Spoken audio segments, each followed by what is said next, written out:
Pemirsa, nur, petunjuk, kecerdasan. Setelah kita calling down bahwa ternyata pemirsa, saya yang baru ketemu di sini malam ini di channel Nur Petunjuk Kecerdasan.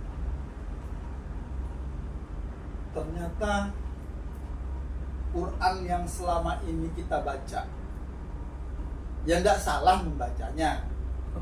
Yang salah itu tidak pernah kita berpikir dari yang kita baca. Hanya membaca, contoh begini pemirsa. Ya ini saya menyebut diri saya pemirsa. Bismillahirrahmanirrahim. Ar-Rahman, Alamal Quran sampai terakhir. Fabiaya ala rabbikuma tukadziban. Ya sekedar itu aja. Tapi setelah saya tahu fabiaya ala rabbikuma tukadziban, tapi saya tidak sedang membaca Quran. Artinya saya sedang mewujudkan itu. Nah, pinter. Itu saya seneng. Kalau saya membaca Ini Quran, benar. saya kan berwudu, habis Ya. sholat, nanti Ya. baca surat Ar-Rahman. Nah, Ya. tetapi setelah saya dikasih tahu Kang Teddy bahwa Al-Quran itu harus kamu wujudkan, do it, kerjakan. Nah, Nah, doing. setelah saya mengerjakan tadi ai ala rabbikum tukadziban tadi, baru saya terasa, oh ngene tuh maksudnya pabi ai ala rabbikum tukadziban. Mau tahu pemirsa? Pemirsa kerja 1 jam, terserah kerja apa, mau kerja malam, mau kerja siang, mau kerja lembur, mau kerja apa, terserah, kerja aja. Dan selama 1 jam jangan minum, jangan makan. Setelah itu pemirsa, keringetan, tengah hari panas, ketemu es degan yang dingin. Masya Allah, tabi'ai ala rabbikum tukadziban. Nikmat mana lagi senikmat air degan ini? Nah, itulah ketika kita mewujudkan alhamdulillah. Nah, itu dunya. Tentu saja lebih bermakna, berbobot daripada kita Ar-Rahman, Tabi'ayya, nggak dapat apa-apa, sekedar bacaan. Tapi ketika menetes di sini tenggorokan dan kita memuja, daimun khasyi'un, menurut saya loh Kang. Iya. Gimana Kang? Ini benar. Langsung saya benarkan. Bukan pembenaran. Ini sebuah kebenaran. Tadi yang dibaca, saya sampai merinding. Itulah sebuah kebenaran sesungguhnya. Nah, makanya saya selalu memaksakan diri siapapun yang ada di sekeliling saya. Kamu jangan sok ngomong benar, tapi kebenaran itu ketengahkan dengan pembuktiannya. Ini tadi kan sudah. Awalnya yang disebutkan tadi gimana? Ar-Rahman. Ar-Rahman itu sesungguhnya alamal bil Quran. Alamal itu kaitannya amalno buktekno. Kaya alif lam mim alamano lho ya alif. Alif iki jane makhluk sing diciptakno itu lho. Engko kamu berkorelasi karo alam sekelilingmu karena kamu melakukan aktivitas itu ya hanya di alam semesta ini. Karena keluar dari alam semesta berarti pindah alam. Sepurane, mosok mbok terjemahane sing angel sing Quran. Ini bukan penerjemahan yang saya mengada-ada loh ya. Memang Al-Quran itu sesungguhnya. Al-Quran itu bisa kamu praktekkan, bisa kamu cari buktinya, kamu alami di mana? Apa sebelum kamu di sini? Apa sesudah kamu di sini? Kan hanya di sini. Hanya di sini. Kamu pelajari, kamu kupas tuntas, kamu cari buktinya tulisanmu sendiri, dan kamu praktekkan.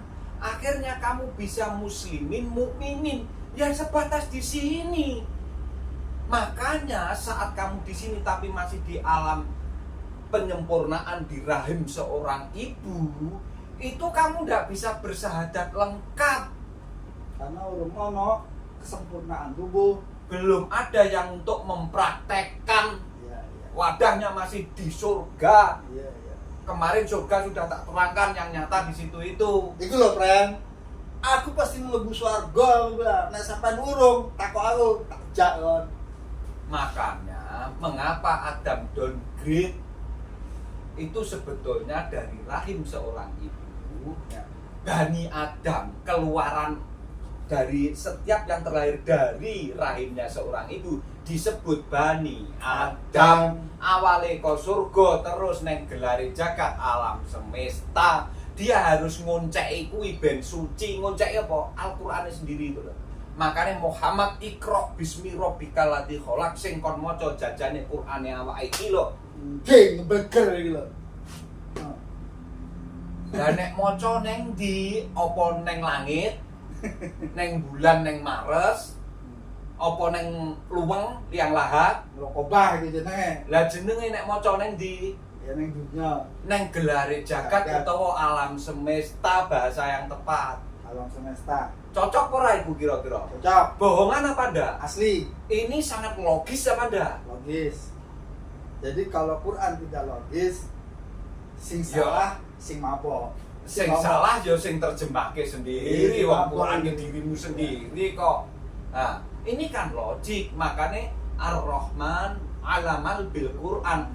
Ar-Rahman, kalau kamu sudah menemukan Rahmannya Allah sifat welas asih, yo praktekno nek praktekne karo awakmu ra iso karo bojomu karena kok dheke yo praktek dhewe. Dewe, Anakmu yo praktek, dewe, tanggung jawab. dewe. Terus kowe nek ndongakne dosa jeneng tebus kene tutumpang nerono percaya. Iku jenenge kesektian. Saking sektine iso nanggung dosa. Clear di sini. Clear. Terus gimana? Dan itu ayat ya ono.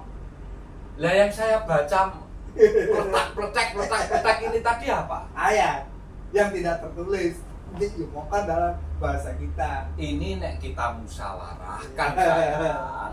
Makanya Al-Quran bahas seperti ini biar kecerdasanmu jalan. Kamu menggunakan akal pikiranmu karena Al-Quran hanya bisa kamu cari buktinya di sini. Kamu praktekkan di sini, tapi Al-Quran tahu kamu sebelum di sini. Al-Quran juga akan menjawab kamu setelah dari sini bagaimana. Itulah nanti kamu menemukan Al-Quran itu sebagai zakatmu. Al-Quran itu sebagai job desk-mu di sini gitu ya. MOU-mu mbek Gusti Allah asline piye sih? Alas tu birobikum. Apakah aku Tuhanmu? Nah, Ya, endi buktine? awakmu nyekel dawe mbok lakokne nang kene kuwi. Ya, kudu jadi wong apik, berakhlak baik, aja mbok colong barang wong, masih wonge enggak ono. Kan ngono. Jadi artinya kalau kita kembali ke konteks bahwa Al-Quran itu sesungguhnya bisa kamu gali di sini, bisa kamu pelajari juga di sini. Kamu mencari buktinya ya harus di sini, dan kamu mengamalkan, kamu praktekkan dengan pengalaman. Makanya Al-Quran itu selalu diawali dengan pengamalan. Itu semua. Ada ayat, saya lupa ayatnya, tapi saya baca dan saya. Jadi orang yang sudah mati, artinya sudah dipendam, ingin kembali hidup lagi, hanya Betul. ingin mewujudkan sesuatu Ngamalan, yang dia belum solikan. perbuat. Nah, karena selama ini perbuatannya menurut Dia benar, padahal salah sampai bukan pakai. menurut salah satu literatur yang dia pakai. Nah, tapi Quran juga menyebutkan. Quran ini ayatnya. Artinya kata Quran tadi, Firman. firman itu tadi, firman Allah itu berkata, nanti kamu menyesal. Kalau kamu sudah mati, baru kamu tersadarkan. Nah, Tapi kamu sudah mati, tidak bisa kembali lagi. Nah. Berarti Quran terbukti di sini, tapi bisa menceritakan yang setelah dari Sini. maksudnya ya neng kene iki lho. Neng wong sing bar kok kene balik neng alian gen neng pindah alam ngomong. Lah sing ngomong niki mau ngomongi wong apa ngomongi Quran? Ngomongin Quran. Nah, sampean percaya omongane wong apa omongane Ya Quran? Quran. Ya sudah. Makanya saya tahu karena ini Itulah Quran yang kita ngomong. bahas di sini. Kalau ini tidak kita bahas komplit di sini, kapan lagi kamu akan membahas ini? Kapan lagi kamu akan mengamalkan ini? Dan di Quran dibunyikan, janganlah kamu jadi orang yang seperti itu, menyesal karena sudah tidak berguna. Ya iyalah, apa mungkin ada jerangkong hidup kalau robot hidup banyak. Nah, omongan saya itu masa mengada-ada, tidak menafikan semuanya. Boleh saja kamu mau seperti apa. Nah, sampai akhirnya, jujur pemirsa, kalau dulu saya baca ayat itu pengennya panjang-panjang, bahkan sampai Qurannya saya pegang gini. Itu dulu. Kalau sekarang, wah, ayat yang paling saya suka Al-Ikhlas kok, paling pendek. Karena di Al-Ikhlas itu kita sebut ya, biar kita sama-sama. Kalau kita baca referensi terlalu banyak, tapi saya ngomong Quran dengan artinya. Katakanlah bahwa Allah itu ahad. Qul wallahu ahad. Kulit berarti sumpah, Mas. Ya, katakan. Pasti. Ya, katakan bahwa Allah itu esa. Dan yang bersumpah itu siapa yang dikul? Kul itu sebetulnya firmannya Allah. Allah terhadap firmannya sendiri ditegaskan. Itu kul. Katakan Muhammad, Aku bersumpah loh ya. Kul itu sumpahnya Allah sendiri itu. habis itu Allahu Samad. Aku ini tempat meminta. Bergantung, bukan meminta. Aku tempat bergantung. Hmm. Nah, jadi kon itu tergantung aku.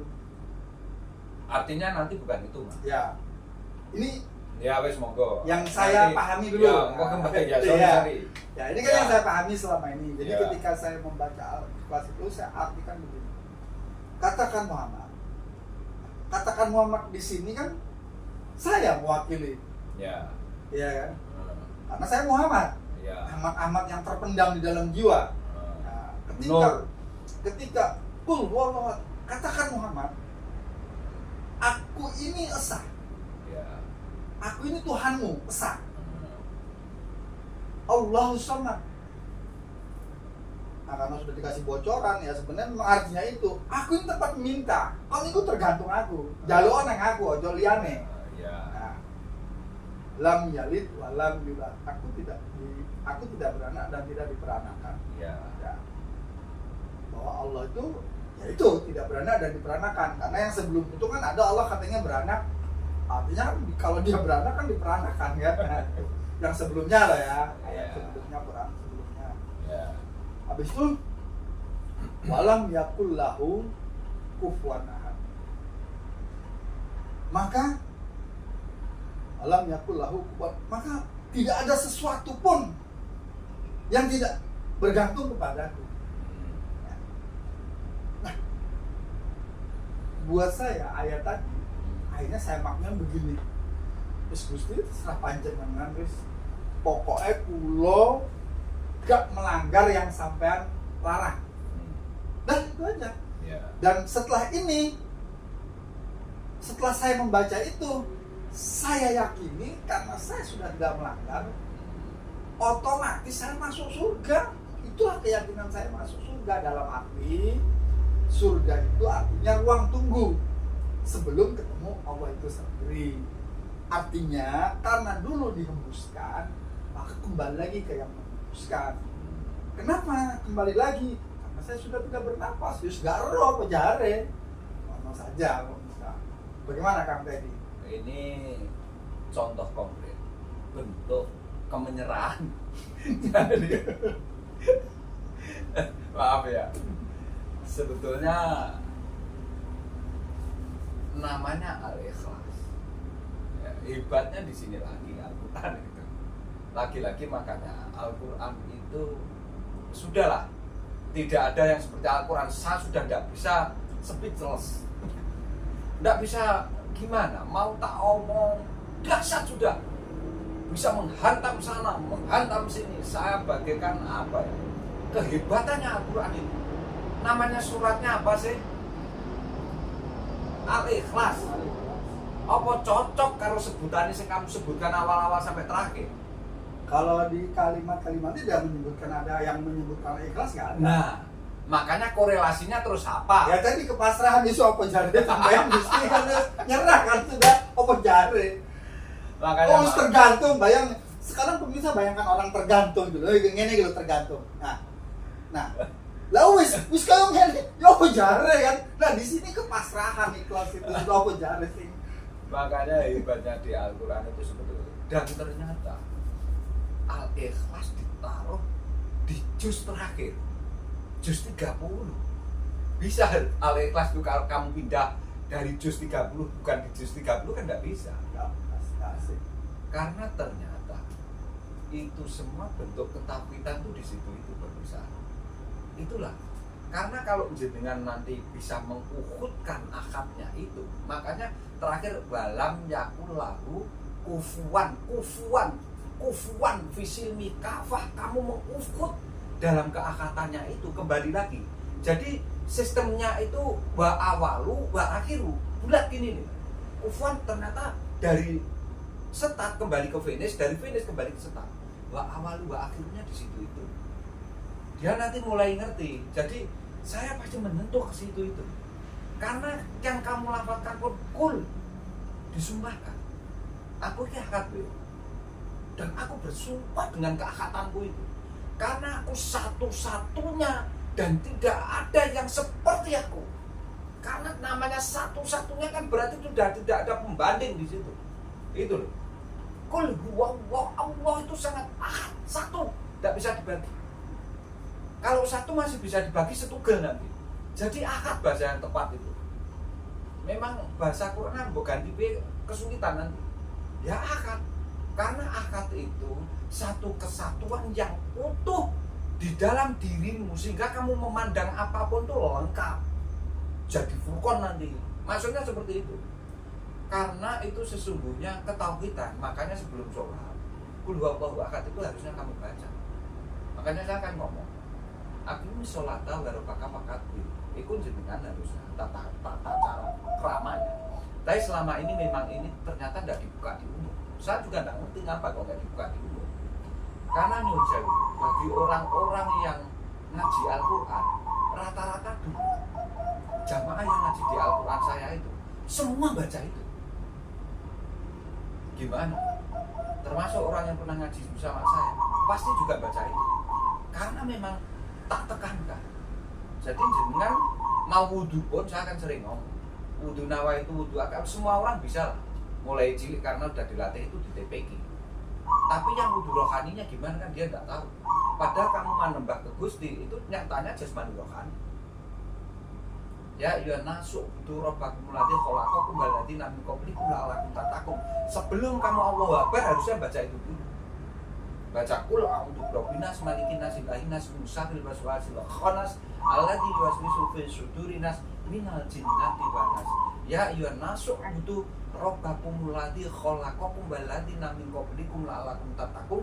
Qul huwallahu ahad Allahus samad lam yalid walam yulad walam yakul lahu kufuwan ahad. Nawaitu usolli fardul duhri arba'a rakaatan lillahi ta'ala fawali waja'aka syatrul masjidil haram.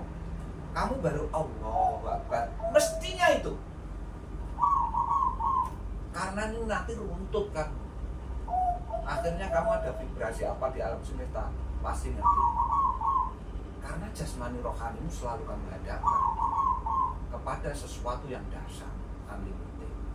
Lah selama ini tidak. Yang dibuat di rangkaian sholat lengkap itu tidak ada.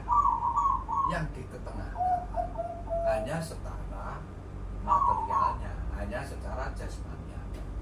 Lah ini yang repot. Dan nanti saya dikira mengada-ada justru saya ini. Karena apa? Ini tidak kebanyakan orang. Tuh. Makanya saya kadang hal-hal yang sudah menyentuh ranah ini saya jarang saya ketengahkan. Kecuali yang benar-benar sudah akrab dia tanya, tolonglah sholat itu bukan dengan aku apa sih? Rahasianya apa? Nyapa kok dilakoni saat ini. Pembuktian itu dia pengen ngerti banget. Karena gini aja lah. Mulai yang awal tadi sampai sekarang, apa yang saya omongkan terlepas dari Quran nggak? Tolong dibalik sedikit. Ada yang terlepas nggak? Nggak ada. Dan ada buktinya nggak ternyata? Itu. Dan apakah saya selalu mengada-ada itu? atau mencari kebetulan. Tidak mencari kebenaran, tidak Mencari. butuh terkenal, tapi Itu. dikenal akhirnya.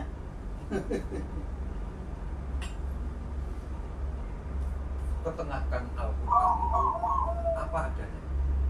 Asalnya sepi, hening, Al-Quran seperti ini. jadi sening dan sepi kembali. Nanti kamu akan bisa membedakan segala sesuatu, bisa menemukan kedamaian, bisa menemukan kesejukan Al-Quran itu. Di dalam jiwamu akan ada kebahagiaan yang luar biasa kalau sudah menemukan itu. Karena di sini itu memang kita harus diuji dengan segala macam rasa. Lah gimana Allah akan bisa menguji kalau rasa itu sendiri tidak akan merasakan?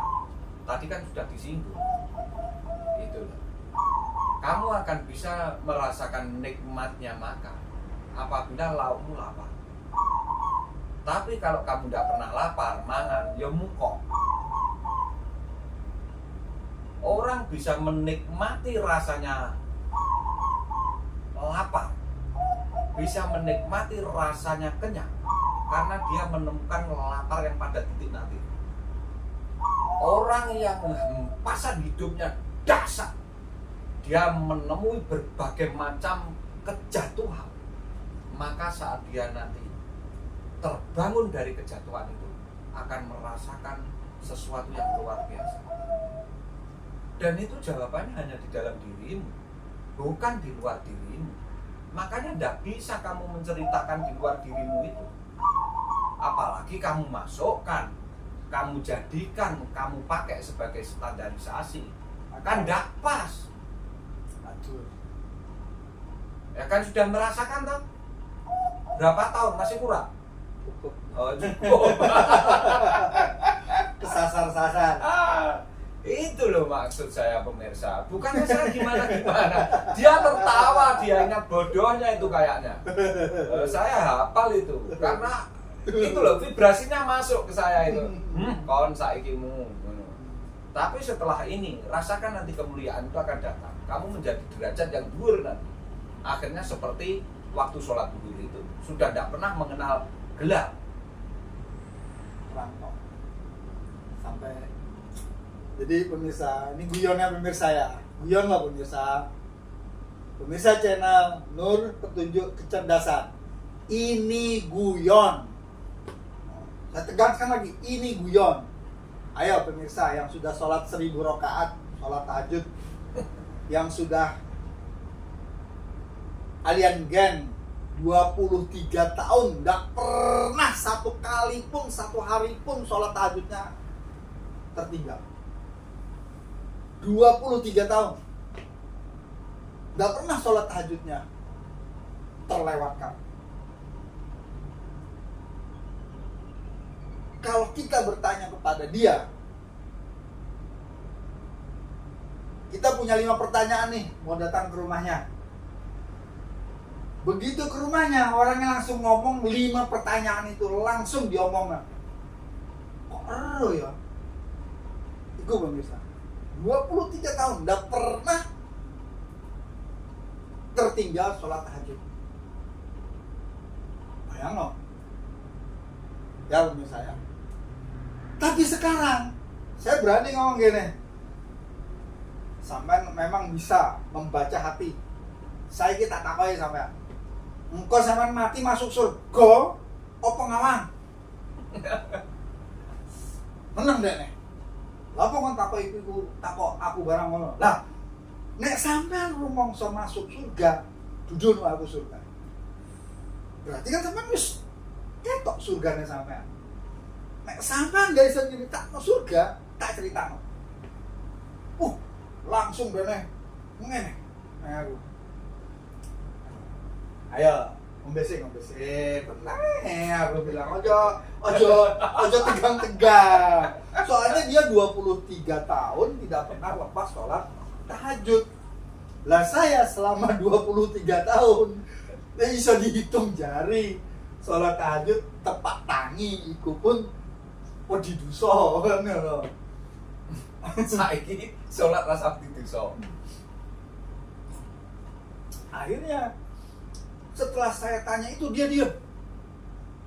Lah, jawabannya begini, saya kasih tahu pemirsa. Ya kita ini kan berdoa, mugo-mugo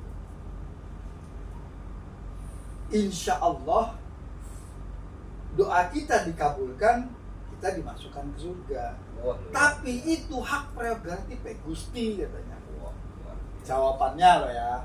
Terus saya bilang gini, lah sampean sik mugo-mugo 23 tahun.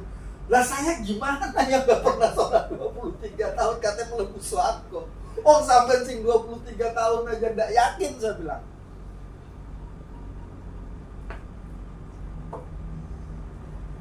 Tapi pemirsa, nur petunjuk kecerdasan. Karena saya membaca di Al-Quran, saya lupa ayatnya pemirsa, tapi saya ingat bunyinya. Nurun ala nur, yahdillahu li nuri man yasha, wa yadribullahu amsalan nas. Wallahu bikulli syai'in alim. Pada saat saya membaca itu di sebuah kesempatan di sholat tahajud, itu tergambar di depan saya itu surga. Dan saya yakin ketika gambaran itu muncul, oh aku di dunia surga, berarti engkau aku kapten lebu kono. Dan itu saya yakini sampai sekarang. Makanya ketika yang 23 tahun tadi sholat, saya tanya, surga itu apa rupanya? Kayak so cerita. Lah awakmu ke wanita kau kono, emang awakmu tahu surga? Tahu.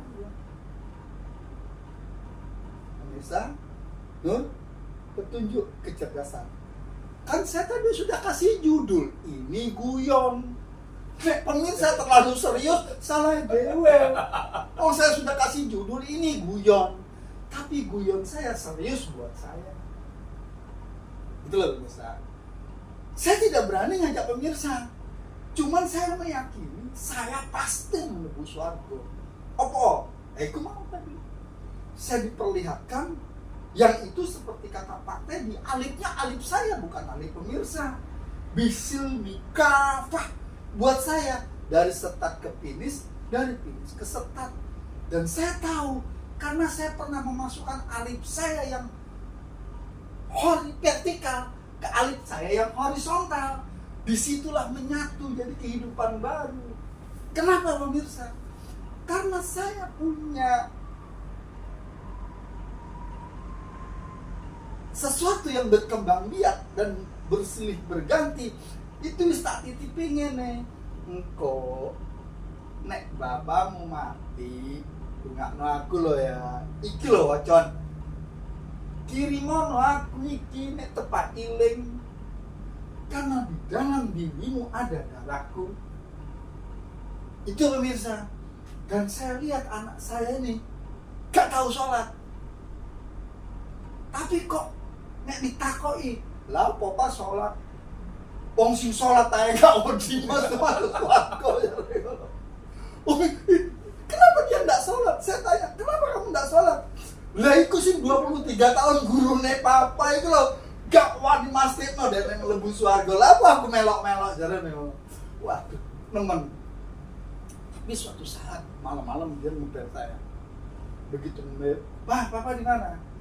"Ya di rumah lah," aku bilang. "Tak kesana," katanya. "Oh iya." Datang jam 2 malam. Ya. Begitu jam 2 malam, dia tanya, "Pak, gini. Loh, kenapa kamu sekarang takut neraka?" Aku bilang. Kenapa kamu sekarang takut neraka? Gitu? Soalnya tadi habis melakukan kesalahan. Lah gampang lah, cuci aja pakai rinso, hilang kesalahanmu, kotoranmu. Masuk baju putihnya kamu kecemplung di lumpur, masuk baju putihmu kotor kena darah, buat cuci pakai soklin, masukkan mesin cuci, besok keluar putih. Ya itulah Quran. Sekotor apapun, senajis apapun badanmu, ketika kamu tahu fungsi Al-Quran tadi bisa mensucikan, cukup satu kalimat, astagfirullah ya Allah, kulo salah Gusti, keselak buah huldi, bukan kemakan loh ya, keselak. Begitu saya tahu ini kesel Abu Ahudi, dicoloknya, utah, keluar kuldinya. Artinya pemirsa, ini guyon ya, sudah saya tulis tadi guyon. Surga neraka itu hanya ada di pikiranmu. Tapi itu menjadi hilang di pikiran kalau kata kamu tadi sudah kamu kerjakan, sudah kamu lakukan, do it. Artinya banyak-banyak berpunya duit biar kamu bisa memberi orang.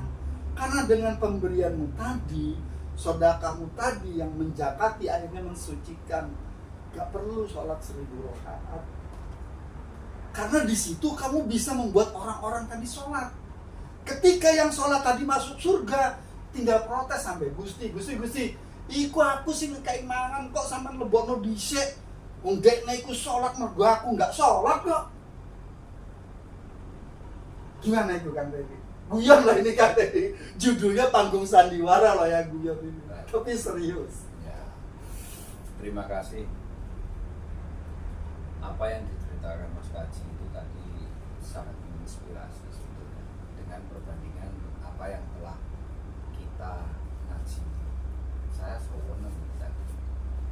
Karena begini, kok surga itu ada kuncinya. Dan ternyata kuncinya juga di Al-Quran. Tapi kalau neraka tidak ada kuncinya. Wah. Lah, katanya ngaji. Dan juga harus sama dibahas. Podo-podo enek pintu surga. Kudunya neraka kan ya enek pintu.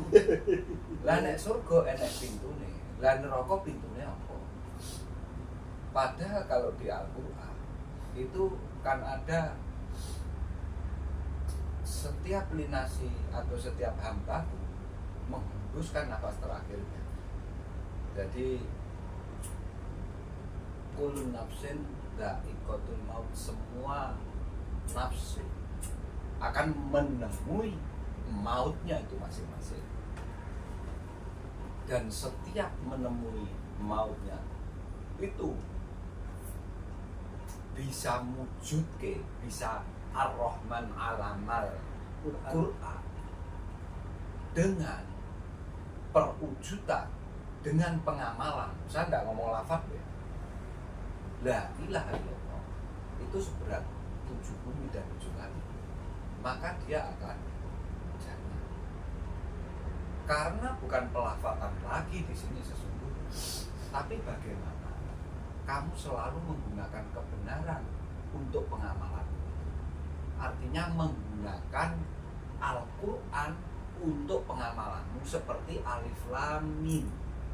Lif alamono kabeh lho ya. Dalikal kitab bakal sing wis nek ana yang sudah saya wujudkan di dalam dirimu itu.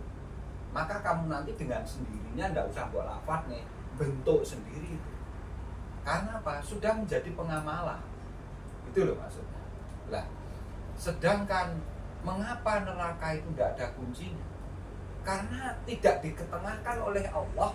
Karena sejak awal di umul kita, Allah sudah memberikan kepada makhluknya itu Bismillahirrahmanirrahim. Eling dengan menyebut jenengmu, menggunakan atas nama aku Ar-Rahman Ar-Rahim. Aku sangat belas kasihan terhadap dirimu dan aku sangat sayang sama kamu. Makanya gelari jagat bumi langit tak bisa. Seluruh apa yang ada di situ gunakan tanpa ada hitungan, tanpa ada pembelian, tanpa ada bargaining apapun.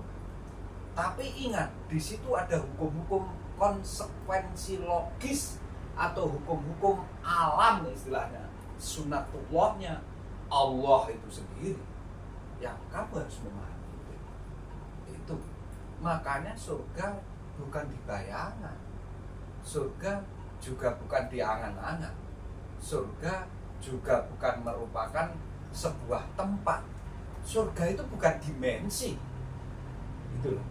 Karena surga itu menyentuh ke jiwa, dan surga dimiliki setiap makhluk yang berjiwa. Terbukti apa? Apakah kebahagiaan itu hanya punyanya orang-orang yang punya duit? Tidak. Tukang becak narik berkeringat penuh, dapat uang 200.000, turu ngorok, apakah itu tidak surga? Wong kenikmatannya tukang becak tidur itu dengan kenikmatan kamu di bintang 5 tidur, tapi bayar jutaan nanti yang ngeluh kok pulang. Artinya ini saya membahas surga yang real. Karena surga itu sesungguhnya selama masih ada bumi dan langit, dan dia di situ menarik nafas. Berarti kan sesungguhnya di sini. Apakah yang punya rasa nikmat kebahagiaan saat kamu klimaks orgasme? Tukang becak punya. Iyalah. Semua Orang mana pun punya. manas. Lah artinya ternyata jiwa seseorang dilengkapi itu semua. Dan itu bisa dibuktikan enggak sama orangnya? Bisa. Selama dia enggak disfungsi. Ya. Dan selama di dunia. Nah, dan kenikmatan itu bisa kamu buktikan, kamu praktekkan ya di sini ini. Pemirsa, ini guyon lah ya, tapi serius. Saya tadi membayangkan Apa? sama ngeruh kuburan yang jajar-jajar itu. Iya. Ya pas malam ada yang keluar pindah ke kuburan, pindah ke sebelahnya. Karena yang ini lanang, ini wedok di sebelahnya. Jadi saya membayangkan tadi malam-malam yang ini keluar pindah ke kuburan sini bareng. Kan tidak mungkin. Iya, enggak. Walaupun ditumpuk jadi satu, tidak mungkin. Dan itulah nikmatnya dunia. Makanya Kang Fedi bilang, ini guyon loh pemirsa ya, tapi serius. Nikmat dunia itu memang luar biasa yang tidak bisa ditiru oleh setan, jin, dan sebagainya. Iya. Hanya manusia. Iya. Makanya ketika jin melihat atau malaikat melihat hamba Allah Yang namanya Yang- manusia. sedang itu, Nah. wah dia ngiri banget itu makan buah huldi itu. Tapi dia sadar, jadi buah huldinya nggak dimakan, main didelok. Bukan artinya ini kan dia gurau. Jadi jangan dikaitkan dengan pembahasannya Iya, cinta itu. Ya selingan pemirsa. Jadi apa ya? Ya memang boleh serius, tapi rileks aja lah, rileks. Biar nanti mudah meresap. Rileks aja, Nah, rileks. sekarang bayangkan, guyon loh pemirsa, iku mau ini lanang, iki wedok di tengah lapangan yang semua itu hidup, dibaringkan, ayo malam-malam nih enggak nyekeling sing sebelah, tapi berhubung di kuburan nggak iso, terus masih ditaruh jejer loh, sudah dibungkus kafan kan nggak bisa. Itu sesungguhnya bukti bahwa Al-Quran itu memang murni kamu terapkan di sini. Makanya itulah dasarnya Al-Quran. Al-Quran itu makanya sistem penurunannya pun tidak sembarangan. Makanya mengapa di dalam sejarah Al-Quran itu ada asbabun nuzulnya, juga ada asbabun nuzulnya, gitu loh. Jadi runtutan penurunannya dan sebab akibat asal muasalnya diturunkan mengapa itu lengkap di Al-Quran. Lah di buku-buku lainnya tidak ada. Itulah makanya mengapa Al-Quran dikatakan sangat sistematis, punya metodologi yang tidak dipunyai oleh kependidikan apapun. Dan Al-Quran itu makanya kenabian kerasulan mengapa tidak menempuh pendidikan formal. Tidak ada sistem kependidikan formalnya, namanya ketitelan di dalam kenabian kerasulan juga tidak ada. Dia tidak saling menafikan antara nabi satu dengan nabi yang lainnya, dengan rasul yang satu dengan rasul yang lainnya. Tidak ada kependidikan formalnya, juga tidak ada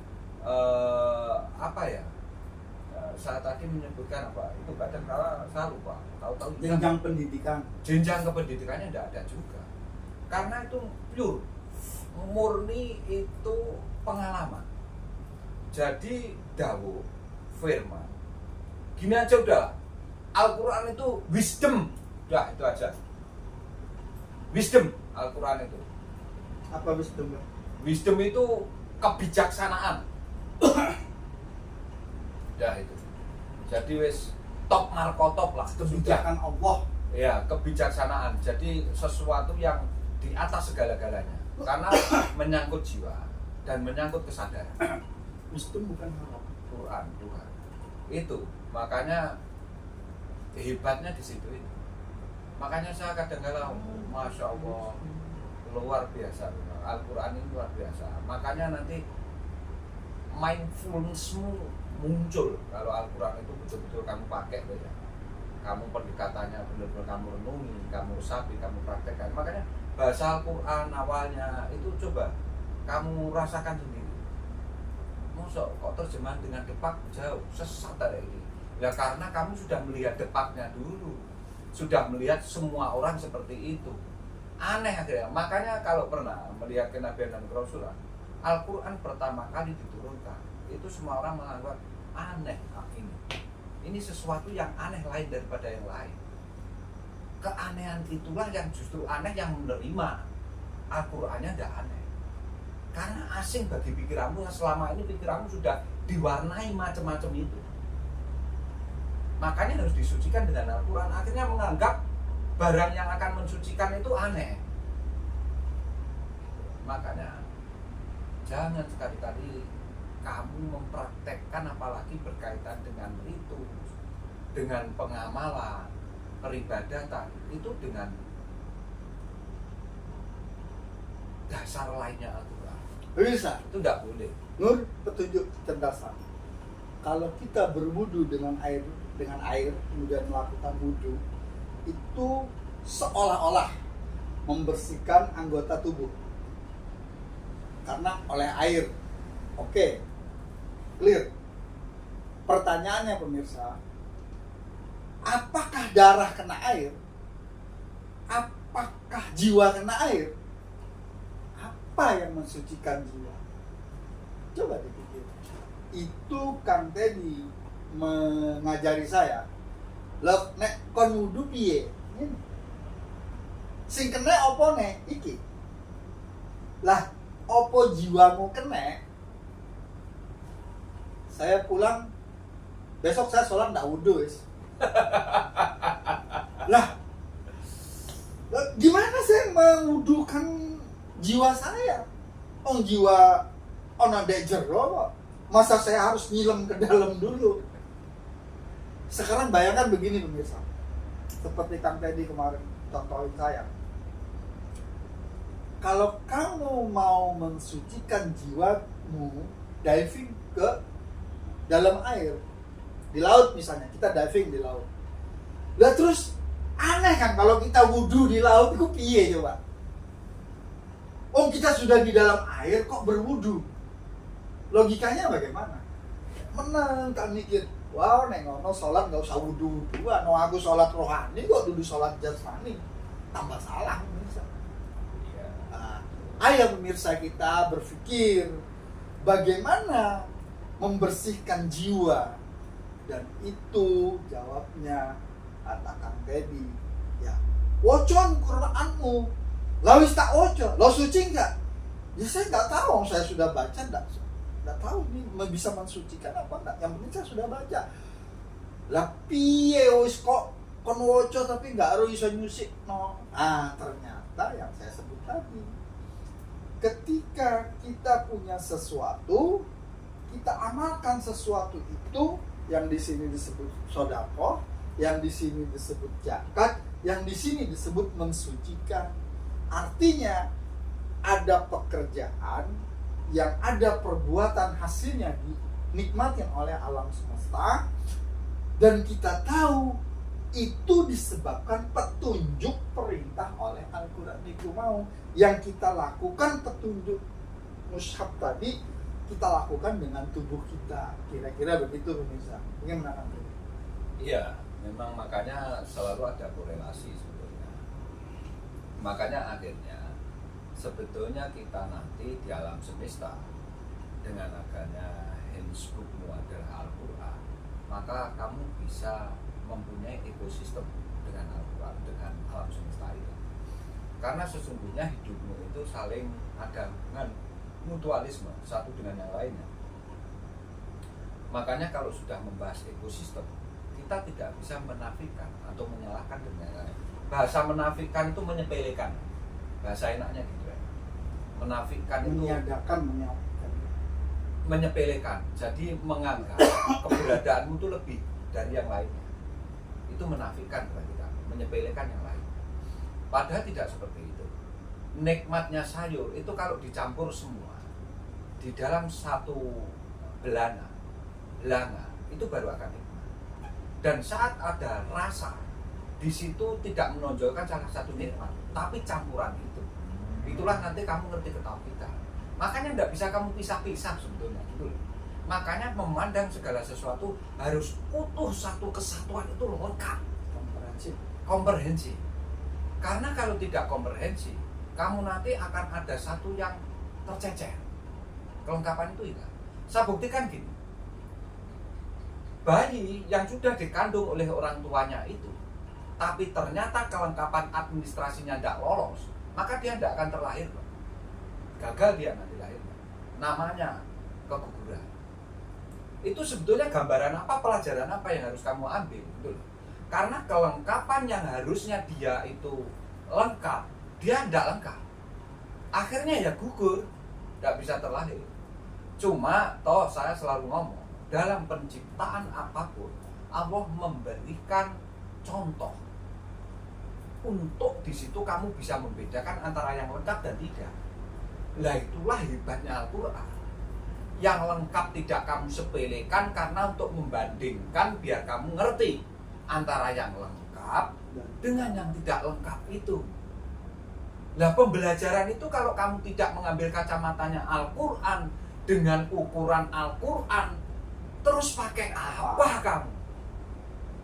Itu loh. Hebatnya Al-Quran di situ sesungguhnya. Makanya pendekatannya tidak boleh asbun, harus ada perenungan, ada disintesa, diobservasi, bisa diriset. Itulah nanti bukti empiris yang berbicara. Karena bukti empiris itu sesungguhnya keterhubungan antara sains dan teknologi dengan rumus-rumus alam semesta dan dengan alam semesta itu sendiri dengan salah satu disiplin ilmu apa. Itulah bukti empiris. Gitu kira-kira pemirsa ya. Ngapunten, saya itu sebetulnya bodoh, tidak tahu apa-apa. Ini semata-mata karena saya sering buka 30 juz itu aja. Karena semua aslinya coding. Itu aja lah. Al-Quran itu sebetulnya bahasa coding, bahasa morse, bahasa sandi, bahasa metafora. Yang semua ada kalam ibarat, ada buktinya, bisa diceritakan, bisa dilafatkan. Terserah kamu pengen ngambil dari kacamata mana. Tapi jangan meninggalkan kecerdasan dan logikamu biar tidak tumpang tindih, tidak kontradiktif, tidak, biar ada metodologi yang sistematis dan terperinci, teliti, detail. Itulah Al-Quran. Itu sesungguhnya. Itu gimana? Clear apa enggak ini? Itu. Dan semua yang saya omongkan tadi terbukti di dalam dirimu sendiri apa enggak? Kalau nggak ada diri gimana membuktikan? Nah, maksudku gitu feedbackmu terhadap saya. Kalau terus tidak ada diri saya, toh saya tidak ada rohnya, bisa membuktikan? Terus seandainya roh saja bisa dipegang dan membuktikan melakukan ini? Hampa. Nah sudah. Itulah hebatnya Allah. Menghirup dan mengeluarkan, jadi kita bisa membuktikan. Bisa membuktikan, bisa mempraktekkan, bisa mencari, bisa mempelajari, merasakan, bisa merasakan, itu puncaknya. Nikmat. Makanya seluruh rasa yang ada di alam semesta 9 nanti menjadi 17. Ini kan setelah kamu melakukan riset, melakukan eksperimen, melakukan segalanya. Sehingga kalau kamu kaitkan ritual nanti menjadi 17 rakaat itu, tapi dibagi menjadi 5 waktu. Jadi pemirsa, nur, petunjuk, kecerdasan. Kalau pemirsa sholat kemudian mendengar suara atau membayangkan sesuatu, Ya insya munculnya Allah kuwi. sholatnya batal, sholatnya sah secara jasmani, Iya. tapi secara rohani kesasar. Iya. Amargo dijadulin ambek sosok, ambek John. Nah, akhirnya sholatnya 3 jam sholat zuhur. Lah iki neng dupan apa neng ndi ngono lho. Apa neng bioskop salate. Karena biarpun bagaimana, ayo kita hitung. Orang yang sholat, taruh kata membaca surat Al-Baqarah, ketahuan jamnya. Kalau dia membaca Al-Ikhlas, ketahuan menitnya. Ya. Tapi kalau ada yang sholat 5 rakaat dari jam 12 malam Rakaat sampai ada subuh, 5, 2, 3, 4. oh dia saking hebatnya 5 rakaat. Oh iya. Ya, 5 rakaat itu kan kalau pakai rumus, yang penting 5, 2, 2, 1, 2, 3, terserah aja, yang penting dia 5 rakaat. Kan saya belum menyebutkan berapa salam. Kan biar permisa berpikir. Jadi dia 5 rakaat itu katanya Oh, dia, ya. katanya dia ke saya. Oh. Dia sholat jam 1 malam, baru selesai kira-kira 15 menit sebelum subuh, Iya. azan subuh. Iya. Saya bilang, kok sakti menawamu sholat 5 rakaat? Neng dia sholatmu.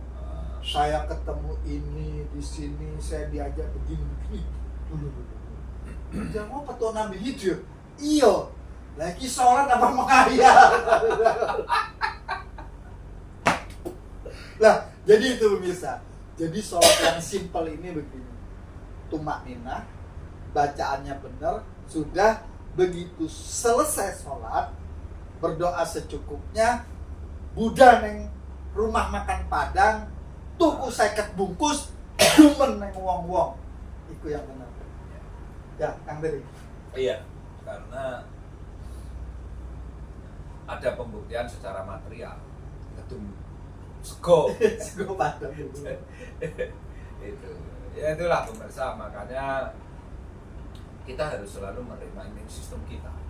Karena kita ikut berubah, tapi kita ikut dinamis, mengikuti perubahan itu sendiri karena itu hukumnya Allah. Makanya kita itu bertumbuh dari muda menjadi tua. Iya, hukum kepastian yang tidak bisa kita hindari. Tapi dari perubahan itu, jangan kita tergilas oleh perubahan itu. Akhirnya kita menggunakan adaptif kita terhadap perubahan itu seperti Al-Quran. Sehingga kamu nanti hanya menjadi layar. Seperti televisi, ada bencana alam yang seperti apapun, ada banjir bandang yang seperti apapun, ada kebakaran yang seperti apapun, tetap layarnya tidak akan terpengaruh. Yang terbakar adalah suasana dan keadaan yang di live-kan itu. Tapi layarnya tidak akan cacat. Itulah kalau sesungguhnya kamu kembali dari sumpahmu saat kamu masih berada di rahim seorang ibu. Selalu ingat itu, karena kamu sesungguhnya tanpa batas itu. Makanya kalau kamu menggunakan ilmu hayat, maka kamu hidup. Kalau kamu hidup, maka kamu tidak terkooptasi oleh keadaan apapun yang ada di sekelilingmu. Maksudku itu loh. Bukan terus aku mencontohkan televisi ini terus kamu seperti itu. Bukan. Tapi artinya apa? Kamu ingat kembali ke awal kamu diciptakan, mitokondriamu itu diciptakan punya sumpah terhadap Sang Maha itu tadi. Makanya kalau ngerti kamu punya sumpah itu, jangan terkooptasi oleh keberadaan yang ada di lingkunganmu itu. Sehingga kamu saya contohkan seperti layarnya televisi, ada banjir bandang tidak basah, ada puting beliung dia tidak berantakan, ada api kamu juga tidak terbakar. Itulah kamu hidup menggunakan sumpahmu itu. Karena mitokondriamu dari situ. Pemirsa, channel Nur Petunjuk Kecerdasan. Kak, ini saya jujur, saya memvibrasikan paragraf terakhir yang sampaikan. Iya. Ketika layar tadi jenengan ucapkan, maka terbayang layar bioskop. Kalau bioskop itu sudah berdiri 1 tahun, Ya. 1 hari memutar 5 film, berarti 5 kali 365 hari. 5 kali 3, 15, sekitar 1.700 judul film. Ya. Yang itu berbeda-beda. Tapi layarnya tidak kebakaran, walaupun di situ ada cerita film kebakaran. Nah, yang saya resonansikan dari vibrasi yang Kang Teddy sampaikan adalah saya teringat sebuah ayat Al-Quran firman-Nya. Tiba-tiba saya terbayang katanya Allah, Firman-Nya Allah. katanya Allah bercerita tentang Allah itu sendiri. Kalau kamu mau ketemu saya, kan berarti mau ketemu kan? Berarti kan wujud, nyata, terang, jelas. Kalau kamu mau ketemu saya ada bersama anak yatim, saya ada bersama para janda, saya ada bersama para duafa, saya ada bersama orang yang sakit. Kunjungi itu ayat loh Kang. Ya. Bagaimana itu Kang? Korelasinya ketemu di situ. Karena Allah bilang kalau mau ketemu saya datangin orang-orang itu. Ya. Sebetulnya begini, Allah itu tidak hanya sekedar saya ngomong di tetesan itu, bentuk itu dengan value itu bukan. Jadi seluruh alam semesta ciptaannya dan perangkat yang ada mendukung keberadaan alam semesta sesungguhnya merupakan tetesan-tetesan dan wujud-wujud Allah itu sendiri. Tapi ingat, kamu tidak boleh mengaku Allah itu sendiri. Karena sejak awal sudah tahu Al-Ikhlas.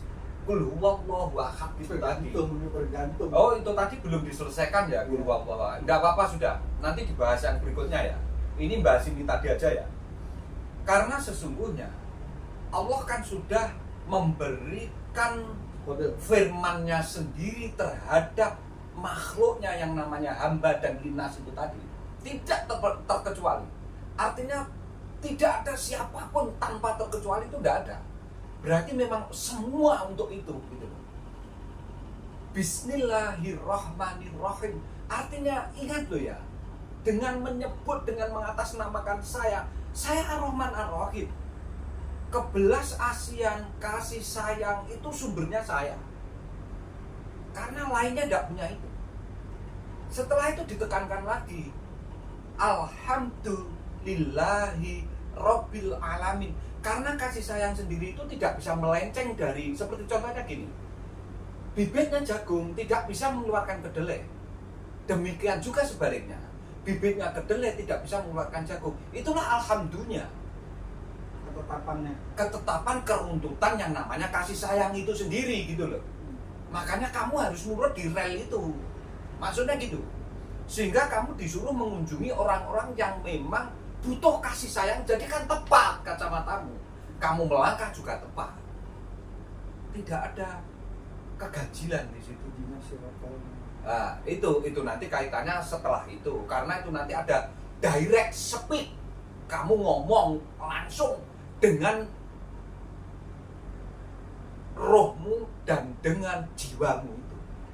Makanya saya sering ngomong, ini nanti arahnya jauh ya.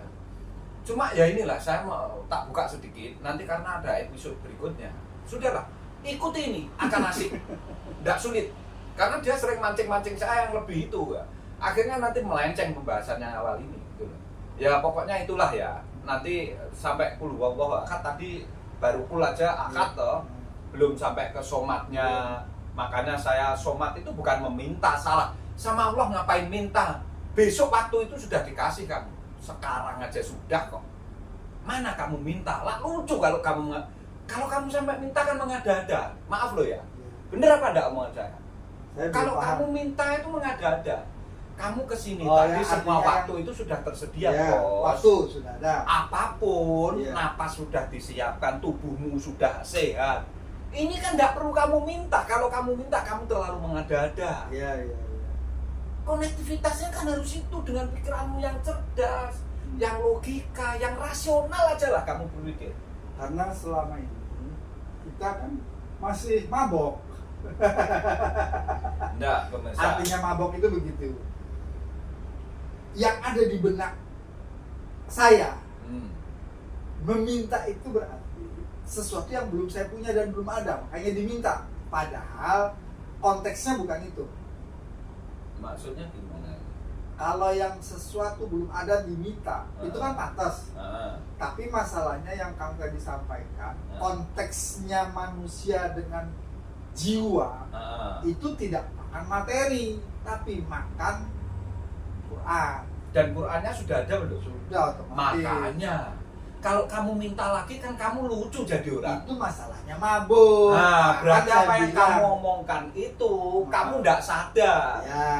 Maksudnya Al-Quran tuh meruntutkan kamu itu waktu sudah dikasih, Itu dikasih. jasmani rohani ada, Sehat. napas sudah dilebokne, ditokne, Iya. juga Allah yang ngurus Iya. semua itu. Hmm. Butuh rezeki, nyatanya segala aktivitasmu ini sekalipun seperti apapun selama ini merasa bahwa itu semua ada enggak? Ada. Rakit utang kono utang kiri maaf pemirsa, memang asiknya ini.